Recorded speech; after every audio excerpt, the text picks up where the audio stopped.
Vectorul go-ului al acestor omuleți este focusat în a analiza totul, management și grijă de alții. Ei se socot guru al cunoștințelor și fraza iubită, eu știu. Ei sunt foarte buni în management, fiindcă au intelectul analitic și conduc prin calcul rece. Când sunt în plus, ei știu unde vor să ajungă și au cunoștințe pentru asta și ajută oamenii când li se cere. Când sunt în minus, oferă sfaturi acolo unde nu le se cere, sunt categorici, apare lenevia, sunt inflexibili, sunt reci, apare azartul.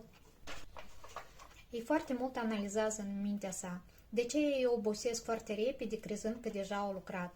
Când găsesc o soluție pentru a rezolva ceva, ei comandă cuiva ca să o facă, dar ei au nevoie să fie impliciți împreună cu echipa în orice proces de lucru.